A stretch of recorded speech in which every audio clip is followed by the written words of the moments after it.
On est très heureux d'enregistrer un nouvel épisode de Canal Sagan sur Radio Paradis. En cette fin d'année, on a décidé, avec toute l'équipe de la médiathèque, de faire un spécial coup de cœur. Et donc, on va écouter, entendre plein de coups de cœur différents de toutes les sections. Et ça va être génial pour, en ces périodes de fête aussi, donner des idées à tout le monde, de quoi regarder, de quoi lire, de quoi apprendre, de quoi s'enrichir. Alors, on va commencer par Claire. Salut Claire. Salut Julien. Comment vas-tu? Bien et toi? Est-ce que tu pourrais te présenter pour nos éditeurs et nos auditrices et nous dire qui es-tu? Bien sûr. Alors moi c'est Claire, je travaille en section jeunesse et je m'occupe de tout ce qui est BD manga et du fond ado aussi. Et alors aujourd'hui, tu vas nous présenter quelques coups de cœur que tu as sélectionnés. Voilà, j'ai sélectionné quelques coups de cœur avec mes collègues de la section. Donc il y aura une BD, un roman avec un documentaire et un roman ado. Très bien. Eh ben, on est ravis de t'avoir aujourd'hui. Ça fait combien de temps, toi, que tu es à la médiathèque? Pas longtemps, ça doit faire 1 an et demi. 1 an et demi. Je D'accord. suis une petite jeune. Eh ben, on est super content de t'avoir aujourd'hui dans le Canal Sagan. Alors, explique-nous, quel est ce premier coup de cœur que tu as sélectionné? Alors, ce premier coup de cœur, c'est une BD qui a été récompensée parce qu'elle a reçu la pépite d'or du salon de Montreuil. Et c'est un très gros coup de cœur d'une de nos collègues. Ça s'appelle Beryl en bataille de Adèle Maury. D'accord. Et en fait, De c'est quoi, une oui, de quoi fable, ça parle? pardon, c'est une fable sensible et délicate qui explique à travers l'histoire de Beryl, qui est un jeune garçon et qui vit avec son père qui est éleveur de chèvres dans un milieu rural, vieillissant et isolé. Et du coup, la difficulté qu'il a, parce qu'il a une faculté qui permet de parler aux animaux. Donc il y a par exemple Colter qui a un lièvre, il y a Mireille la coccinelle. Et du coup, en fait, ça amène un peu de douceur et de poésie. Et je pense qu'en ce moment, on en a bien besoin, quoi. D'accord. Et donc c'est en un tome. Oui, C'est c'est un one-shot. c'est un one-shot, c'est comme ça qu'on dit Ouais. dans le terme. Trop bien. Et donc c'est un mélange avec beaucoup de la poésie, c'est quelque chose de très doux. Et c'est pour un public de quel âge c'est Ben, je pense que ça peut se lire dès la primaire. dès la primaire, c'est accessible. Oui, et puis je pense que même par exemple un ado ou un adulte, s'il a besoin d'un moment, un peu un livre cocon, un livre doudou qui fait du bien, ben, ça peut convenir aussi. Voilà, donc ça fait, avec tout ce qui se passe dans le monde, c'est vrai que ça fait du bien d'avoir des petits moments de poésie, quoi, plus de douceur. C'est ça. Super, bah merci beaucoup pour ce premier coup de cœur. De rien. Et ensuite, qu'est-ce que tu nous as sélectionné? Alors ensuite, je vais parler d'un roman qui s'appelle Le gang du CDI. Le gang du CDI. Ouais. Ça, c'est une série par contre, donc il y a plusieurs tomes. Et c'est de Vincent Mondiaux. En fait, ça parle d'une collégienne qui a des crises d'angoisse. Et du coup, lorsqu'elle a une énième crise, elle va aller se réfugier au CDI. Et c'est là où elle va trouver calme, paix. Et suite à ça, elle va rencontrer un jeune homme qui s'appelle Grégoire. Et avec deux autres personnes, ils vont décider de former le gang du CDI, où ils vont partager des lectures, des musiques, des moments loin du bruit et du chaos que peut engendrer un collège avec les cours de récréation, etc. Et en fait, quand la documentaliste disparaît dans d'étranges circonstances, ils vont mener leur petite enquête. Voilà. C'est fou ça. C'est vrai que, enfin, je me souviens, le CDI, c'était un espace de refuge, c'est vrai. C'est ça, c'est là où généralement on aime bien se mettre un peu en mode autarcie avec un livre ou quelque chose pour juste se poser et se recentrer, quoi. Et en fait, ils vont trouver plein de choses qu'ils ne pouvaient imaginer comme un deuxième monde et du coup, c'est frissons et mystères garantis. Oui, d'accord. C'est marrant parce que je retrouve, moi, quand je viens à la médiathèque François Sagan, ce côté refuge que j'avais enfin, quand j'étais au collège et que je voulais absolument avoir du calme parmi le brouhaha et j'allais au CDI. Mais c'est vrai que je retrouve ici aussi cet aspect refuge. Et- Oui, c'est vrai que le fait, en fait d'être entouré de tous ces documents et du coup, ça fait qu'il y a besoin de concentration. Donc, on peut parler, mais on va dire de manière douce. Ça fait qu'en fait, ça met tout le monde dans une sorte de même endroit, comme comme un troisième lieu en fait, où tu es détaché du reste, comme si tu étais là, mais en n'étant pas là en même temps. Mm. C'est vrai. Ça permet aussi de s'enlever de ses pensées du quotidien, quoi, de penser à autre chose. Oui, puis enfin, les livres et la musique ou même le cinéma, ça permet en fait de, comme tu dis, de penser à autre chose, mais aussi de voyager, où tu peux te mettre dans la peau de certains personnages, ou toi-même, avec le livre, t'imagines comment les scènes se font, enfin, ça développe l'imagination d'une manière ou d'une autre, et du coup, ça peut aider même pour des gens qui ont, qui en ont besoin, qui ont des petites difficultés. Oui, c'est très bien. Bah, merci beaucoup pour ce deuxième coup de cœur. Avec plaisir. Et alors en troisième, de quoi veux-tu nous parler? Alors, c'est un documentaire qui s'appelle Deux loups dans la plaine de Gerelmiech Blackren, désolé si je dis mal le nom. En fait, c'est deux jeunes loups dont les parents ont été tués par les braconniers qu'on va suivre et ils vont être recueillis par un éleveur de chiens bouviers qui sont des chiens comme les chiens de traîneau en fait.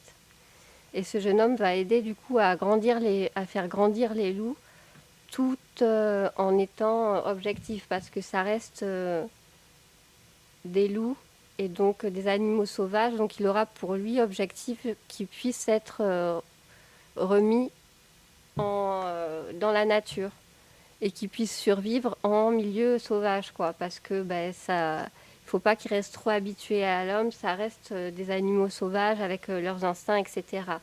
Et en fait, ce qu'il y a de bien dans ce documentaire, c'est qu'il est illustré de très belles photographies et ça se lit comme un album en fait. Donc c'est même pour un enfant peut-être en bas âge, ça va être un documentaire qui va pouvoir être lisible dès le plus jeune âge ou même les grands enfants quoi. Trop bien. Bah, merci beaucoup pour ce troisième coup de cœur. Celui-là, il a été sélectionné par euh, À chaque fois, c'est par des collègues différents. des collègues différents. Ok. Ouais, parce que je voulais vraiment que ça soit représentatif pardon, de la section jeunesse et pas que de mon fond. Donc du coup, je suis allée un peu enquiquiner les collègues. Et vous avez pas un coup de cœur que je pourrais présenter? Et du coup, généreusement, ils m'ont fait part de leur coup de cœur. Et bah, c'est gentil. Ouais, c'est super. Et donc ce documentaire, pareil, accessible dès la primaire ou. Tout à Ok. fait. Vu justement qu'il y a des photographies et que ça permet d'illustrer les propos, etc. C'est vraiment un documentaire qui se lit comme un album jeunesse pour un enfant qui est peut-être même pas en âge de lire, mais du coup, si on lui lit, ça sera compréhensible en fait. Ça va pas être comme d'autres documentaires qui sont peut-être trop écrits et qui sont pas assez imagés et qui ne facilitent pas du coup la compréhension. D'accord. Bah, c'est chouette, c'est super. Voilà. Et en quatrième lieu, alors en quatrième coup de Alors cœur. cette fois, c'est un roman ado que j'ai lu et que j'ai particulièrement adoré. Donc celui-là, c'est ton choix. C'est ça. Ok. Voilà, ça s'appelle Méfiez-vous des Gémeaux, comme le signe astrologique, et c'est de Frijan Nicole Wolf. C'est une romance queer. Donc déjà, je trouve que c'est bien parce que ça change. Il n'y en avait pas beaucoup avant. Nous, dans la section ado, on essaye de faire vraiment que tout ce qui est LGBTQIA+, soit aussi représenté parce que c'est important que tout le monde ait une représentation, que ce soit en matière de documentaire, de lecture, de romans. Et du coup, celui-là, je l'ai beaucoup aimé parce qu'il y a un côté très drôle, très interactif, pardon. C'est-à-dire qu'en plus d'avoir des scènes écrites, il y a des textos, il y a des messages. Donc ça fait vraiment comme si on était à l'intérieur en fait, qu'on suivait l'histoire avec les personnes. Et c'est un peu aussi, ça fait un peu aussi le biais à tout ce qu'on peut entendre quand on est par exemple Gémeaux ou Scorpion. Donc ça fait la part belle aux clichés des signes astrologiques et comment les détourner de manière fun tout en montrant que les romances queer ça existe et que c'est bien. Et Oui. que aussi ça se passe bien. Parce que c'est quoi un petit peu les clichés des Gémeaux qu'est-ce qu'on dit? Alors, je sais pas, mais j'ai entendu que par exemple, il pouvait y avoir le fait que ce soit des gens qui aiment beaucoup parler ou qui aiment bien séduire ou que le Gémeaux, hein, il y a un côté bon Gémeaux, un côté méchant Gémeaux. Parce que c'est représenté généralement avec deux côtés. Donc, soi-disant, il y a le petit ange et le petit démon, quoi. Et ce livre vient déconstruire un petit peu ces clichés. C'est ça, c'est que l'héroïne au départ est là, ah non mais il faut absolument pas que je me mette avec un Gémeaux. Ah oui, Et ok. elle va faire la connaissance d'une Gémeaux qui va lui montrer que tous les clichés que tu peux avoir en tête sont pas forcément représentatifs ou pas forcément véridiques. Parce que on a beau avoir un signe, chacun est différent, même si on a le même signe en fait. Voilà, donc on arrête avec les clichés sur les signes astrologiques. On arrête. Il y a des super personnes dans tous les signes. Eh ben merci Et des beaucoup. moins bonnes personnes, Et des moins bonnes comme personnes. partout. Comme partout, oui. Et alors, celui-là, au niveau de l'accessibilité, comme c'est un roman, on peut le lire à partir de Je dirais, vu que c'est un roman ado, peut-être 13-14. 13-14. Ok. Ouais, plus pour collégiens et lycéens, quoi. Eh ben super. Voilà. Eh ben merci beaucoup en tout cas d'avoir interrogé toute l'équipe, de les avoir embêtés pour partager tous ces coups de cœur. Et ils sont accessibles ici à la Oui, ils médiathèque. sont Ok. tous accessibles ici. Dans la médiathèque, on les a déjà, donc si vous voulez les prendre, n'hésitez pas. Merci beaucoup. Merci à toi. Maintenant, nous allons passer avec Clara, grande habituée de Canal Sagan.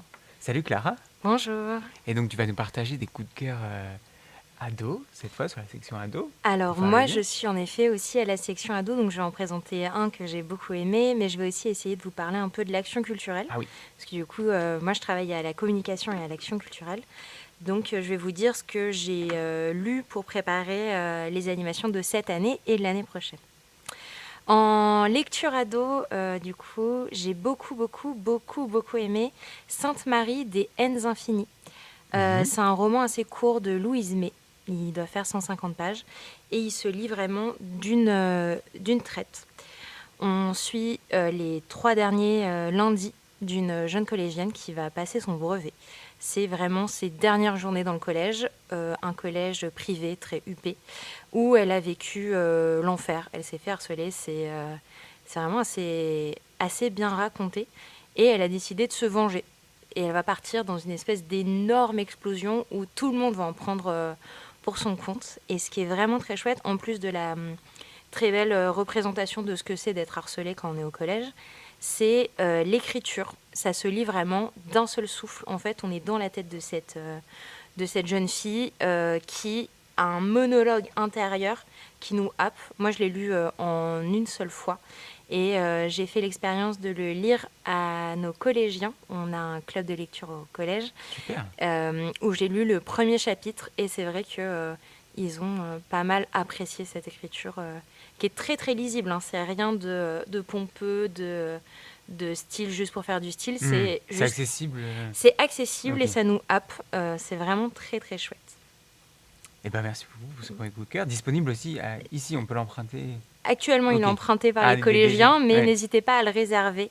Il est vraiment très chouette et il est disponible dans plein d'autres bibliothèques du réseau. C'est un des coups de cœur du collectif de veille littérature jeunes adultes. D'accord. Le collectif de veille littérature jeunes adultes, comme les autres collectifs de veille en documentaire, romans policiers, littérature de l'imaginaire, font une petite sélection qui est disponible sur le portail de 10 documents qui sont vraiment ce qu'ils ont lu de mieux dans l'année. Et donc ça, c'était celui que j'avais proposé. Super. On a accueilli récemment Adèle Lyon pour Mon vrai nom est Elisabeth. Adèle Lyon, elle a fait des études de cinéma et elle s'est retrouvée avec une histoire familiale un peu compliquée avec sa grand-mère du coup qui s'appelle Elisabeth, qui était un personnage un peu mystérieux qu'elle a connu dans son enfance, qui avait un peu perdu la tête, qui était ce personnage fantasque avec une relation avec son grand-père compliquée. Et elle a commencé à fouiller un peu contre la vie de sa famille. Elle a commencé à fouiller et plus elle a fouillé, plus elle s'est rendue compte que cette femme, elle a été internée contre son gré et elle a subi de la lobotomie. Et du coup, elle écrit ce livre pour fouiller dans son histoire familiale, mais aussi pour parler de lobotomie, de santé mentale chez les femmes. Et on l'a accueilli jeudi. Donc ça, c'est un livre que des collègues ont lu, beaucoup apprécié. Et elles ont dit « Oh, c'est incroyable, il faut absolument qu'on invite Adèle Lyon ». Du coup, évidemment, en action culturelle, on l'a lu et on a dit « Bah oui, il faut absolument qu'on Faut invite l'inviter, d'accord. Adèle Lyon ». Vous Et êtes on a rentrés en contact, vous avez... Ok. C'est ça, on Mhm. a réussi à rentrer en contact et on l'a accueillie avec Claire Touzard, qui a aussi D'accord. écrit un livre, plutôt un essai, autour de la santé mentale chez les femmes. Et il y a eu une table ronde, une rencontre entre les deux, qui a été enregistrée et dont on espère faire un épisode de podcast. Donc si vous n'avez pas encore lu Adèle Lyon, allez-y, c'est vraiment incroyable. Et si vous voulez en savoir plus, dans quelques mois, semaines, il y aura un épisode de podcast autour d'elle avec Claire Touzard. À écouter, donc absolument quand ça sortira. C'est ça. Mm. Et sinon, l'année prochaine, en fin janvier-février, on va accueillir pour la 3e fois le festival Les Mycéliades. Donc c'est un gros festival autour des littératures de l'imaginaire, de la science-fiction au cinéma et de la science, de vulgarisation scientifique. Ça fait 3 ans qu'on travaille avec eux et ils travaillent. Super. C'est vraiment très très chouette. Et ils travaillent avec des bibliothèques partout en France et aussi des cinémas. Donc c'est vraiment axé littérature de l'imaginaire, science et cinéma. Et du coup, le thème de l'année prochaine, ce sera la résilience. Donc j'ai commencé à lire un peu des choses autour de la résilience et à regarder des films parce qu'on aura aussi des animations autour du cinéma.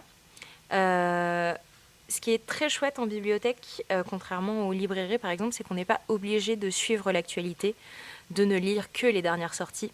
Ah, de l'actualité littéraire De l'actualité littéraire. Ok. C'est ça, ou même cinéma. Parce qu'on on a des vieux trucs et nous, on peut faire ce travail de mettre en avant des livres qui sont sortis il y a 2, 4, 5, 20 ans. Ok, donc il n'y Parce a qu'on pas n'a cette pas- obligation c'est ça. de se caser sur ce qui se passe. Ok. C'est ça. Donc, moi, je vais vous proposer de lire une autrice américaine. C'est Octavia Butler. Donc, elle est vraiment très, très connue outre-Atlantique. On commence à la redécouvrir. Ils sont en train de retraduire un peu certaines de ses œuvres. On commence à en reparler. Et nous, on a pas mal de ses ouvrages dans le rayon science-fiction. Et celui dont je vais vous parler, c'est Liens de sang. C'est un livre qui est vraiment incroyable. Elle a écrit dans les années 70-80. Je l'ai lu récemment. Il a fallu que je vérifie quand est-ce qu'elle l'avait écrit parce que j'étais vraiment persuadée que c'était sorti il n'y a pas longtemps. C'est une femme dans les années 70 qui est noire américaine. Elle est mariée, enfin elle est en couple avec un homme blanc et à un moment elle va basculer dans le sud-américain pendant l'esclavage. Elle va sauver un petit garçon et elle va se retrouver à faire des allers-retours entre le sud esclavagiste et les années 70 aux États-Unis et à devoir vivre un peu entre ces deux vies. C'est extrêmement bien écrit. L'écriture est très très moderne. Comme je dis, on n'a vraiment pas l'impression de lire un livre qui est paru dans les années 70. Et pour moi, c'est vraiment une autrice qui parle énormément de résilience humaine. Elle en fait vraiment baver à ses personnages dans tous ses livres. Mais il y a toujours énormément de nuances. Même les personnages qui sont les vilains sont très nuancés. Elle a vraiment plein de choses intéressantes à dire. Elle a écrit aussi plein d'autres livres qui sont plus SF que celui-là qui est à moitié un roman historique. Et voilà. Donc vous pouvez lire absolument tout de Octavia Butler. Et c'est pas mal de commencer avec Liens de sang. Trop bien. Et pareil, c'est accessible, l'écriture, c'est hyper moderne. L'écriture est hyper accessible. Moi, je l'ai lu en anglais. Et pareil, D'accord. si vous maîtrisez un peu l'anglais, même si vous n'êtes pas très fort, je trouve que c'est pas mal pour commencer. Voilà. Et pour s'améliorer aussi. Ou pour s'améliorer, c'est ça, vraiment très très accessible. En SF un peu plus récente, c'est sorti cette année, c'est Viser la Lune. Oui. C'est un auteur de SF que j'aime beaucoup, qui mêle toujours beaucoup d'humour dans ses titres. Là, ça s'appelle Viser la Lune, c'est de John Scalzi. Et il va raconter toute une série de tranches de vie de plein de personnes partout aux États-Unis et de comment ils vivent la transformation de la Lune en fromage. En fromage. En fromage. Voilà, c'est toujours très drôle. Là, du coup, la Lune s'est transformée en fromage. Donc sa masse n'a pas changé, mais évidemment sa densité a changé et elle est devenue énorme. Ça influe sur plein de choses du quotidien, notamment qu'on la voit quasi tout le temps parce qu'elle est énorme. Ça influe sur comment ça s'appelle il y a un personnage qui parodie Elon Musk Ça doit être génial, ça. et SpaceX, avec du coup la création de fusées et un mégalo horrible qui va essayer d'en prendre le contrôle. C'est plein de petites tranches. On a le point de vue de vendeur de fromage. Donc voilà, c'est très étrange, c'est très étrange, c'est très drôle. C'est tourné à la dérision quoi, du monde actuel. C'est très drôle, c'est vraiment très drôle. Cet auteur, il fait des choses un peu sérieuses, mais là, pendant le confinement, il bossait sur des choses sérieuses. Elle a fait « Oh non, je vais faire des choses drôles ». Donc il a écrit une espèce de trilogie qui se passe sur Terre, qui sont pas vraiment liées entre elles, mais voilà, on a la lune qui se transforme en fromage, on a un mec un peu paumé qui hérite de l'empire de super méchant de son oncle, qui est contrôlé par des chats parlants. Voilà, c'est très perché. Et on a la Kaiju Protection Society, où évidemment les kaiju, donc les animaux comme Godzilla, ont besoin d'être protégés. Et il va se retrouver. C'est très drôle. Moi, je vous conseille de lire John Scalzi si vous avez l'occasion. Et Viser la Lune, notamment, je trouve, parle pas mal de résilience. De comment est-ce qu'on fait pour vivre quand le paradigme de la réalité a totalement changé, que personne n'arrive à l'expliquer. Comment est-ce qu'on fait pour continuer à vivre normalement? Est-ce que c'est encore possible? Et voilà, plein de choses intéressantes, plein de points de vue. Et pour finir sur la résilience,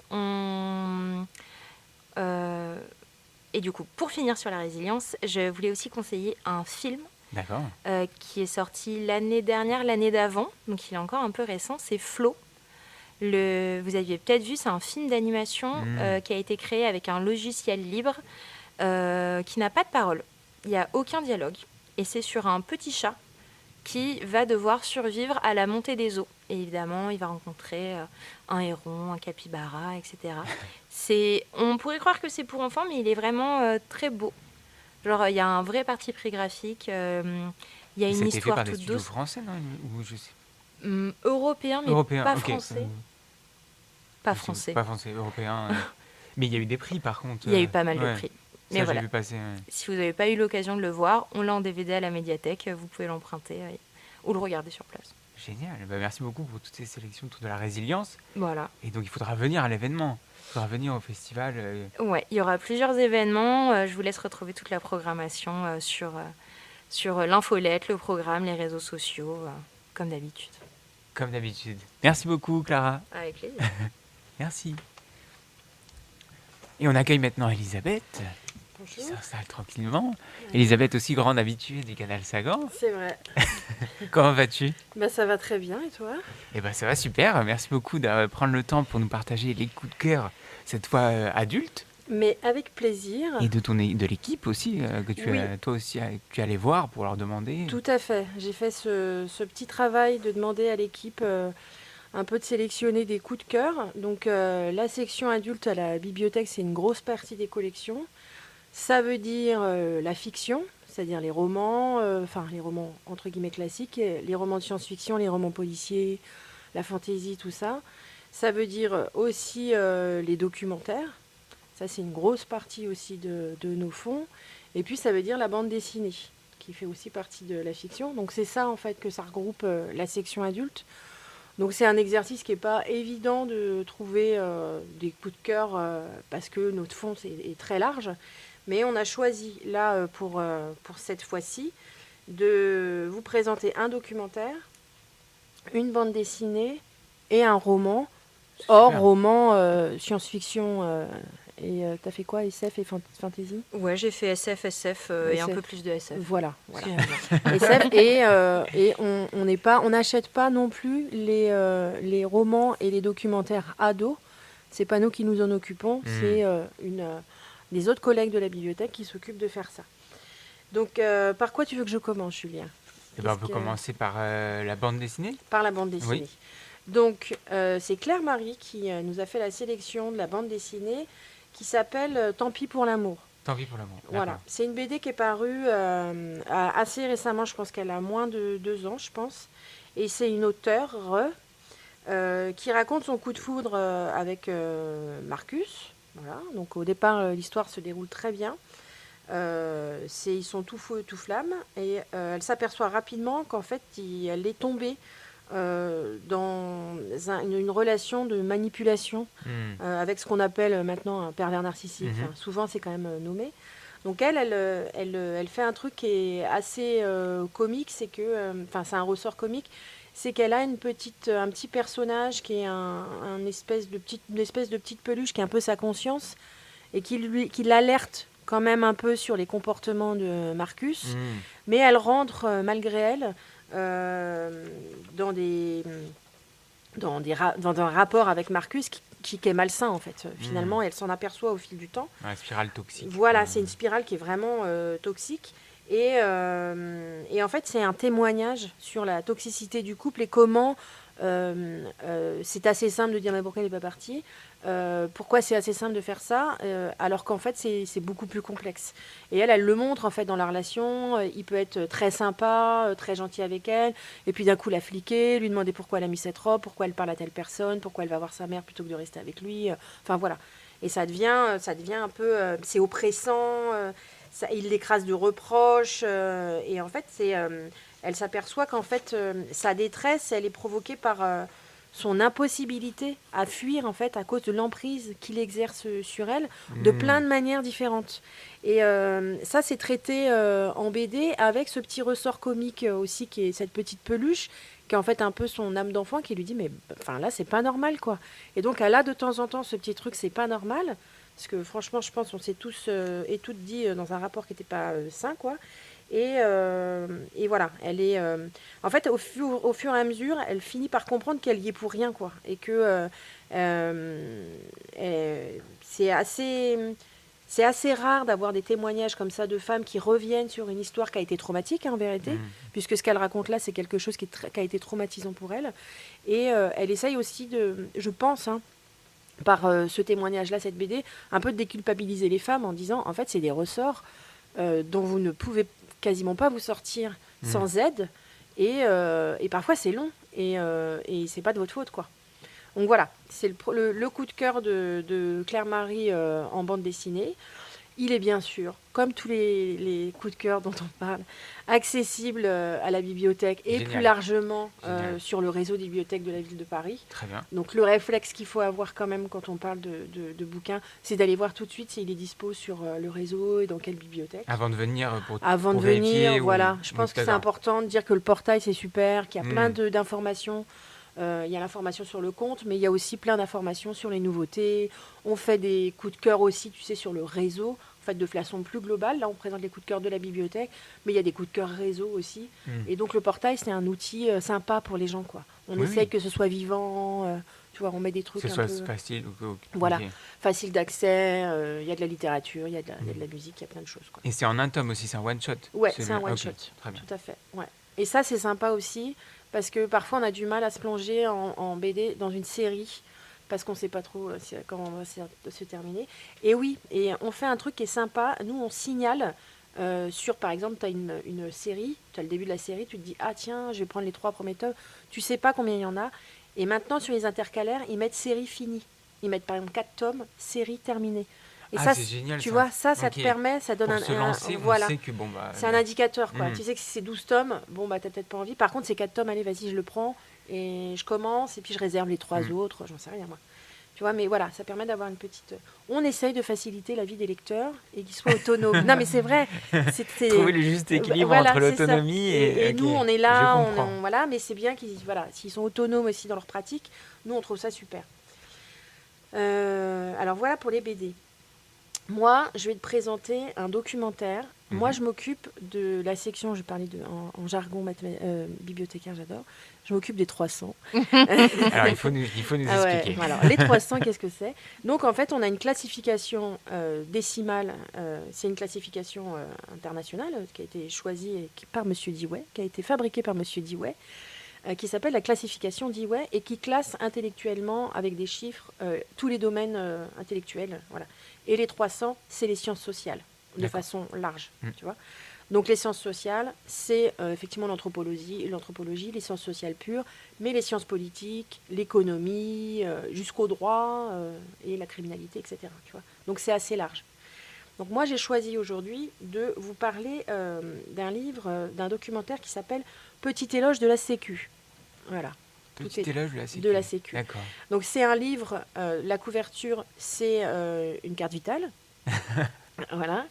Et l'auteur reprend l'histoire de la sécurité sociale française, qui a été créée en 1945, et qui est devenue une institution aussi complexe qu'essentielle. Hein. C'est ce qui est résumé un peu sur la 4e de couverture, sur le résumé. Et il fait un petit comparatif avec les États-Unis. Parce que le système français, c'est un système très particulier, le système de sécurité sociale. Et ça fait Beaucoup écho... plus solidaire. Voilà, beaucoup plus solidaire. Et il le compare aux États-Unis pour dire, voilà, un peu les systèmes de valeurs, on en est là. Et puis, c'est un bouquin qui me semble essentiel en ce moment, parce que on arrive sur des questions de budget, et aussi des questions de budget de la Sécu. Donc, c'est pas mal d'avoir en tête quelques chiffres, et puis aussi l'histoire de cette institution-là, comment elle a été... comment c'est devenu un système... un peu reconnu partout dans le monde et puis qui nous a enviés sur certains côtés. Donc ça, c'est intéressant. Ça me semblait intéressant en ce moment d'avoir ce genre de documentaire. Et nous, c'est notre but aussi. Oui. Le but aussi de la bibliothèque, c'est de proposer aussi un savoir, j'allais dire universel, c'est un peu large, mais voilà, de proposer sur tous les sujets différents savoirs. On essaye, dans la mesure du possible, de ne pas avoir de bouquins trop pointus, tu vois, mais pas non plus trop qui démocratise trop le truc et qui soit trop un guide, quoi. On n'a pas que des guides. Oui. Donc, mais celui-là, par exemple, on peut le lire même si on s'y connaît pas. Exactement. Ok. D'accord. Voilà. Et ça, c'est intéressant parce que c'est le genre de document qui traite de sujets. Bon, voilà, clairement, si tu n'es pas intéressé par l'histoire de la Sécu, tu ne le prends pas, mais c'est le genre de document qui est pas une thèse sur la sécurité sociale et sur l'histoire de la sécurité sociale, un peu boring, et où tu te dis, bon, bah voilà, je ne vais pas y avoir accès. Là, vraiment, et nous, c'est notre souhait aussi, c'est de faire attention dans le choix des documents, qu'on ne dépasse pas le niveau licence, un bac plus 3, plus 4, je comprends. parce qu'on ne parle pas des étudiants, tu vois, avec spécificité d'études. On parle vraiment au grand public et en même temps, on veut leur donner des trucs de qualité écrits par des grands économistes, des grands politologues. Tu vois, voilà. C'est aussi, dans notre pratique, une question, c'est-à-dire, est-ce que ce document-là va correspondre aussi au public? Est-ce qu'il va trouver son public? Et pourquoi on achète un livre? Oui, on en avait parlé. Tu vois, on en avait déjà parlé. Donc voilà, c'est important pour nous de... Voilà. Donc voilà, ça s'appelle Petit éloge de la Sécu. Trop chouette à lire, accessible. On ne l'a pas encore. Ah. Mais j'adore l'idée. On ne l'a pas encore. Il va arriver. Mais il va arriver. Il va arriver. Trop bien. Bien sûr. On l'a commandé, on est toujours...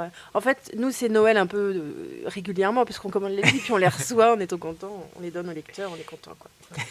Voilà, j'enchaîne sur un roman d'Alice Venz qui s'appelle Le désir dans la cage. Elle retrace la vie d'une compositrice presque oubliée, Mel Bonis, qui est un diminutif, je vais y arriver, qui n'a pas été choisi au hasard, parce que Mel, ça permet de ne pas savoir de quel genre est la personne. Et en fait, ça lui ouvre les portes de publication et de ses compositions, puisque on est quand même fin du 19e, et que en tant que femme, pas trop le droit, quoi.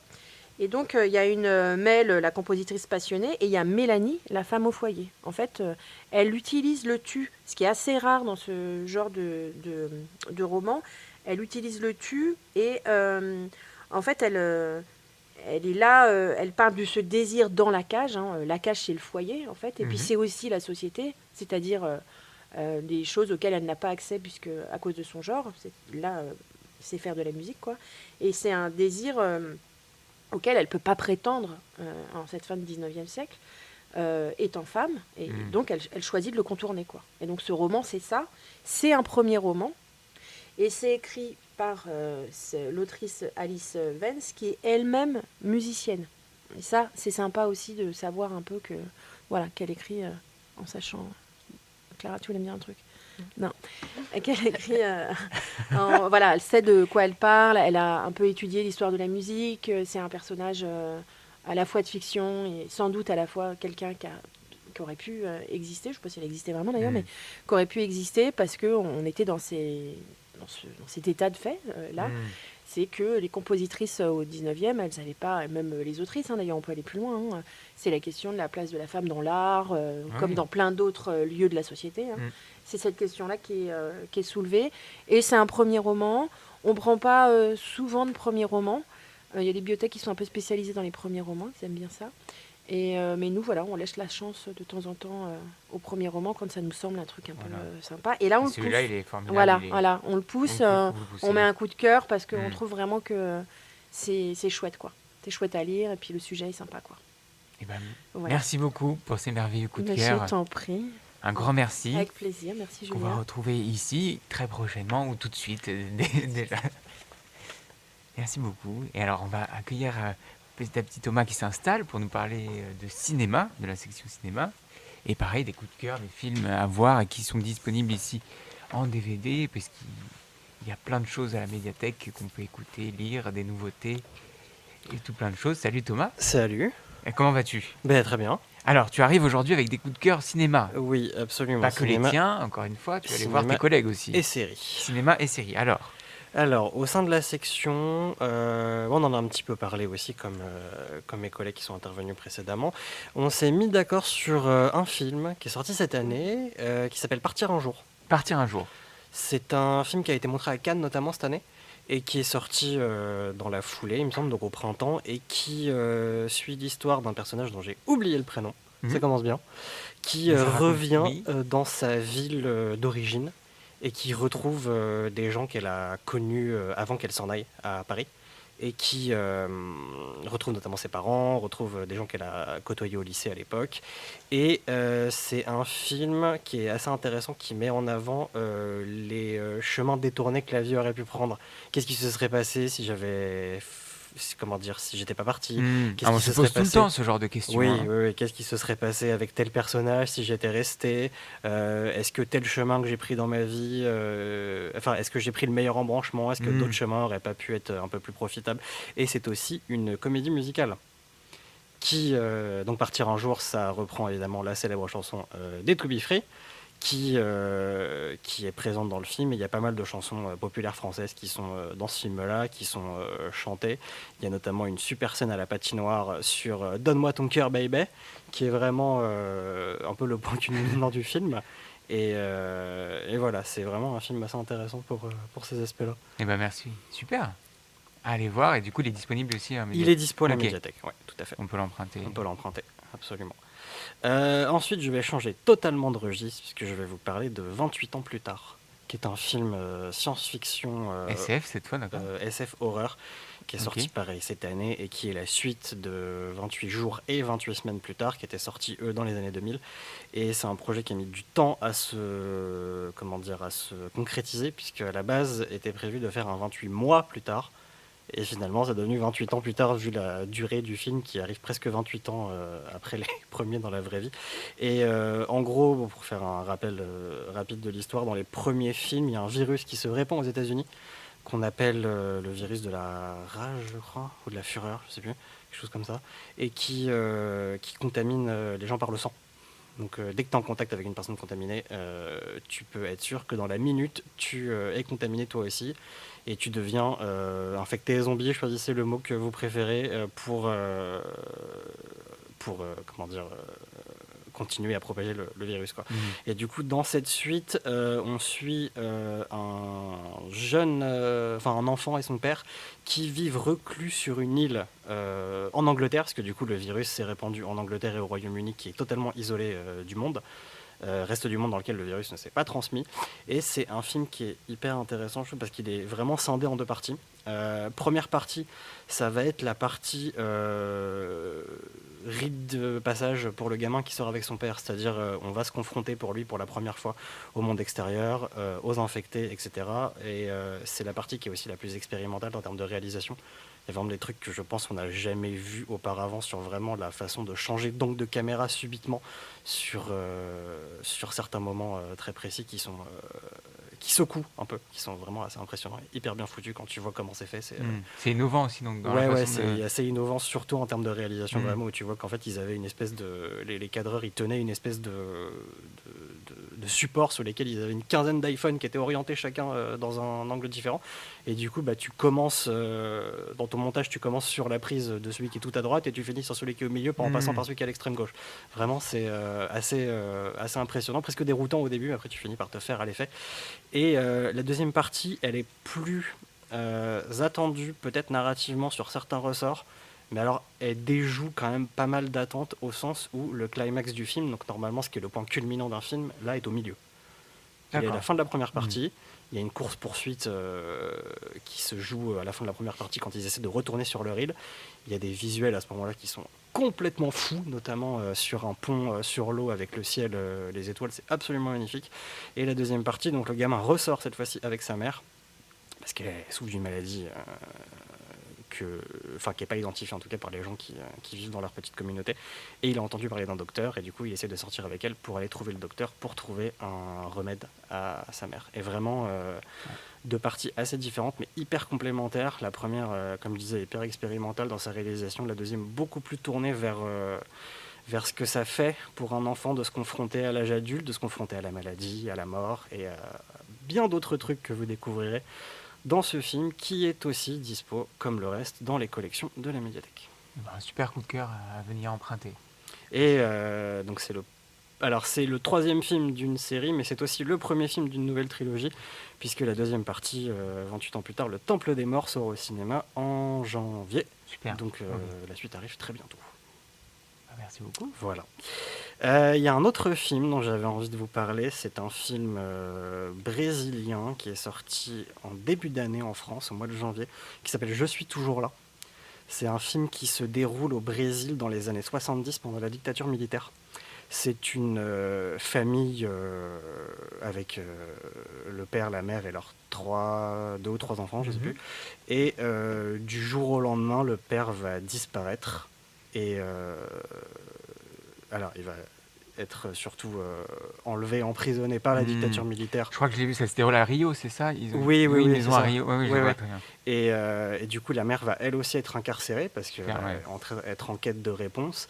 Et ça nous replonge dans cette période fort sombre de l'histoire de ce pays-là. Que je connaissais très mal. Oui, moi aussi. Alors je savais que ça avait existé, mais c'est vrai que le voir comme ça sur un film aussi réaliste, ça fait quelque chose. Ouais. Et ça va notamment raconter le parcours et le combat de la femme de la femme du mari, pour faire reconnaître son décès, puisque il disparaît du jour au lendemain et plus personne n'en aura de nouvelles pour toujours. Et ouais, c'est assez difficile. Les scènes où elle est en prison sont vraiment pas faciles non plus. Et tout ça, ça s'inspire d'une histoire qui est arrivée, comme il y a dû y en avoir des dizaines et des dizaines à l'époque, malheureusement. Et la fin du film se déroule bien des années plus tard, quand elle arrive enfin à obtenir le certificat de décès de son mari. Et à le faire reconnaître. Voilà, c'est ça, à faire reconnaître administrativement sa mort, puisque elle ne le reverra jamais, malheureusement, une fois qu'il a été emmené par les militaires. Donc voilà, un film vraiment hyper différent, encore une fois, des 2 premiers, beaucoup plus réaliste et vraiment hyper poignant par moments et très éclairant sur une période sombre. Eh ben, merci beaucoup pour ces coups de cœur. Et je t'avais promis une série tout à l'heure. Donc la dernière saison est sortie en France en 2025, donc ça compte, parce que c'est cette année. On l'a aussi à la médiathèque désormais complète. C'est L'Amie prodigieuse. C'est la série qui est adaptée de la tétralogie de romans d'Elena Ferrante qui sont sortis il y a quelques années. Des romans qui sont à lire aussi, qui sont super. Oui. Alors que moi, j'ai pas lu personnellement, mais je connais maintenant l'histoire grâce à la série, que j'avais envie de voir depuis un petit moment. Et donc, on a on a les 4 saisons aussi à la médiathèque désormais. Donc, l'histoire de 2 enfants au début à Naples et pendant toute leur vie pratiquement, Lila et Elena qui naissent à Naples dans les années 40, qui sont dans un quartier qui est hyper défavorisé, où vraiment c'est une galère sans nom pour s'en sortir, qui est aussi empreint d'une violence absolument permanente. Et elles notamment, elles subissent cette violence-là de la part d'à peu près tout le monde en vérité, de leurs parents, de leur entourage, des gens qui sont là-bas, même à l'école c'est compliqué aussi parfois. Et du coup ça relate leur vie de ce moment-là, du moment où elles sont sur le point d'entrer à l'école primaire jusqu'à la toute fin de leur vie dans la dernière saison. Et c'est aussi un témoignage assez intéressant de l'Italie de cette époque-là, de l'Italie des années 40, 50, et notamment des mouvements fascistes que moi j'ignorais complètement des années 70, où il y a eu pas mal d'actions qui ont été menées, des attentats à la bombe dans des gares par exemple, ce genre de choses. Et du coup en filigrane, il y a vraiment cette histoire de ce pays-là qui est vraiment tissée de façon hyper intéressante et hyper... qui se mêle au destin des deux personnages qu'on suit. Et au-delà de ça, c'est aussi une œuvre qui est hyper intéressante pour tout ce qui est rapport entre femmes. Le fait qu'elles soient constamment remises à leur place en tant que jeunes filles, femmes, jeunes filles, je vais y arriver, jeunes filles, jeunes femmes, femmes par leur entourage, notamment par le parent, par la mère d'Elena, qui quand elle a envie peut être absolument exécrable, et même entre elles deux, leurs rapports sont pas toujours simples, ça peut être tendu, tu sens que c'est empreint d'une espèce de jalousie par rapport à la réussite de l'une et de l'autre, mais malgré tout, tu t'y crois à fond à leur amitié, en tout cas moi, parce que même si y a des hauts et des bas, et même s'il y en a une qui est plus... qui peut être plus toxique que l'autre, vraiment tu sens qu'elles se soutiennent, tu sens qu'elles sont l'une avec l'autre et qu'elles ont du mal finalement à s'éloigner, ne serait-ce que géographiquement. Typiquement la saison 3, son titre c'est celle qui fuit et celle qui reste. Celle qui fuit et finit par revenir et par vivre littéralement l'appartement d'au-dessus de l'autre. Donc vraiment elles sont liées presque par le destin. Et c'est donc c'est tout ça, c'est vraiment cette histoire de l'Italie de la deuxième moitié du XXe siècle, cette histoire de femmes qui ont un rapport complexe mais qui elles leur sont absolument essentielles pour toutes les deux, et puis aussi ce témoignage de tout ça. Merci beaucoup Thomas pour ces merveilleux coups de cœur qui sont empruntables ici à la médiathèque. Ouais, tout est toujours, comme les autres, tout est disponible en rayon. Merci beaucoup. Avec plaisir. Merci. Et nous allons faire la jonction maintenant avec la musique, avec Patrick. Salut Patrick. Salut Julien. Comment vas-tu ? Très bien, et toi ? Alors le temps presse, le temps file, puisque on est bien. Dans l'auditorium est très très très bouqué cet endroit. Merci beaucoup de prendre le temps aujourd'hui de venir nous partager les coups de cœur un peu musique. Alors qu'est-ce que tu as sélectionné ? Alors, en fait, la surprise, c'est que je ne vais pas vous parler de coup de cœur, parce qu'en fait, comme tu le sais, on a carrément une émission dédiée à nos coups de cœur. Une nouvelle émission dédiée à nos coups de cœur chez vous, à Radio Paradis. On a fait le premier enregistrement là en décembre et ça a été diffusé. Et pour la première, on a fait en fait un coup de cœur sur l'année, justement, où les 4 collègues de la section musique, on a chroniqué ensemble 25 albums. Plus 25 bonus que les usagers peuvent trouver sur une table thématique au 4e étage, sur des playlists. Et donc tout ça est donc chroniqué sur un petit livret et aussi en écoute possible sur Radio Paradis. Donc je ne vais pas vous parler de ces coups de cœur-là maintenant puisqu'ils sont accessibles ailleurs. Je vais plutôt vous parler de l'actualité de la section musique qui continue avec plein de choses. Les rendez-vous réguliers pour commencer. En janvier, il y aura la prochaine édition du rendez-vous DIT 33. Donc pour rappel, voilà, le DIT 33, qui a d'ailleurs le dernier a bien marché, on a eu du monde. Le DIT 33, le principe c'est le samedi après-midi à 16h, une fois tous les 2 mois. La proposition est d'échanger autour d'un coup de cœur vinyle, donc soit issu de nos sélections, Donc je rappelle, ici on a à peu près un peu moins de 2000 vinyles au prêt, soit d'un vinyle qu'on peut apporter. La fois dernière, d'ailleurs, il y a quelqu'un qui était venu avec un vinyle qu'il venait d'acheter. Voilà, il nous en a parlé.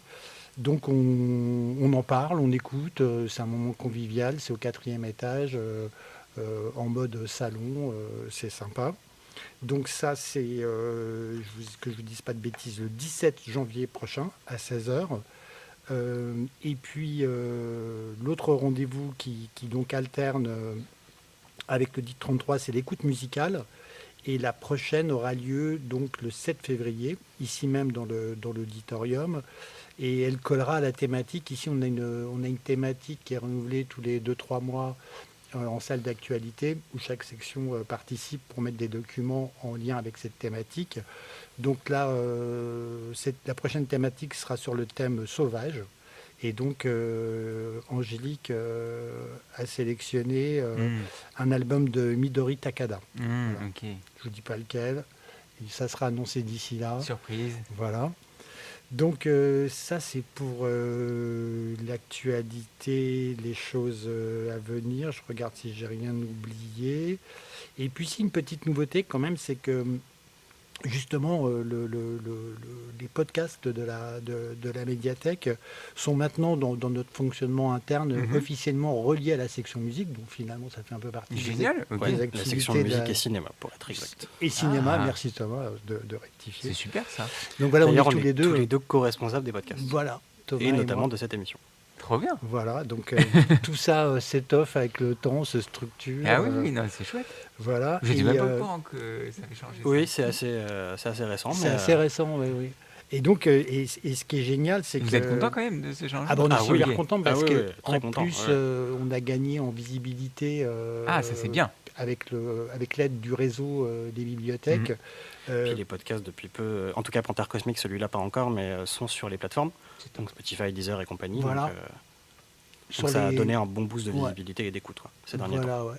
Et du coup, on apparaît même carrément sur le portail. Vous parliez du portail des bibliothèques tout à l'heure avec Elisabeth. Il y a carrément un onglet maintenant sur le portail des bibliothèques où les gens peuvent cliquer et écouter en direct les podcasts. Alors les nôtres, mais pas que les nôtres. Il y a d'autres bibliothèques aussi qui en font. On en produit, mais voilà, il y a d'autres bibliothèques qui en produisent. Donc voilà, c'est un peu la nouveauté. Et donc là, sont disponibles, comme le disait Thomas, sur les plateformes, tous les épisodes des Panthères Cosmiques. D'accord. Mais bientôt, c'est ça, les Canal Sagan vont l'être aussi. C'est prévu. Pour l'instant, on n'a pas encore de date, mais ça arrivera courant 2026 a priori. Voilà.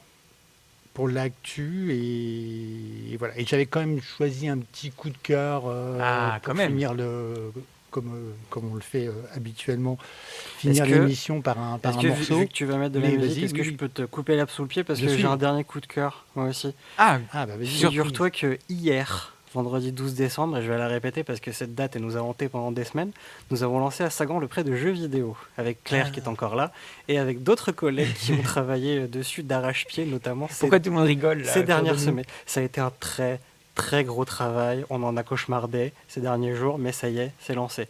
Je vais être extrêmement original dans mon choix, je vais vous parler d'un jeu que absolument personne ne connaît qui s'appelle Clair Obscur Expédition 33. Qui est sorti cette année, qui est un jeu français qui a tout raflé au Game Awards il y a quelques heures à peine, et qui est un jeu qui se passe dans un univers qui s'inspire de la France et notamment du Paris de la Belle Époque, qui est un jeu de rôle, action tour par tour, avec une histoire absolument exceptionnelle, qui moi m'a retourné dans tous les sens quand j'ai fait le jeu un peu plus tôt dans l'année. Voilà, jouer à Clair Obscur, c'est trop bien. Merci beaucoup. Et du coup, merci, pour finir là-dessus, et après je te laisse Patrick, donc les jeux vidéo sont empruntables à la médiathèque François Sagan depuis hier. Enfin, allez-y, c'est au deuxième. On n'a plus besoin d'y passer nos journées. C'est parti. Félicitations, gros boulot. Merci. Incroyable. Et donc oui, un petit morceau. Alors j'ai choisi une artiste, Logic Mill, qui avait sorti un premier album en 2024, qu'on avait chroniqué ici à la bibliothèque, qui s'appelait Mother. après une succession d'EP. Elle a commencé en 2017-2018. Elle avait été remarquée par Fourtet. Ensuite, elle a fait des remixes de Caribou, entre autres, et tout. Et c'est franchement pas mal. Et là, en fait, c'est le label Cassette qui l'a sollicité pour faire les célèbres compilations DigiKicks. Donc, il y a d'autres artistes, bien évidemment, puisque c'est le principe sur cette compilation, mais il y a elle aussi. Et là, j'ai repris un de ses morceaux qui s'appelle Under the Sun, Beneath the Rainfall. Voilà, vous m'excuserez pour mon accent anglais horrible. Et voilà, je lance, et normalement, grâce à la magie de la technique, à distance, Incroyable. on devrait avoir le son. Si ça marche, ça marche. Incroyable. Eh ben, merci beaucoup pour tous ces coups de cœur. Merci à toi d'avoir encore une fois assuré à la présentation. Ouais, super, merci. Et venez à la médiathèque aussi pendant les périodes de fin d'année. Il y a plein de choses à emprunter des jeux vidéo. Venez emprunter des jeux vidéo. Et écoutons Radio Paradis. Merci beaucoup. Merci. À la prochaine. À bientôt.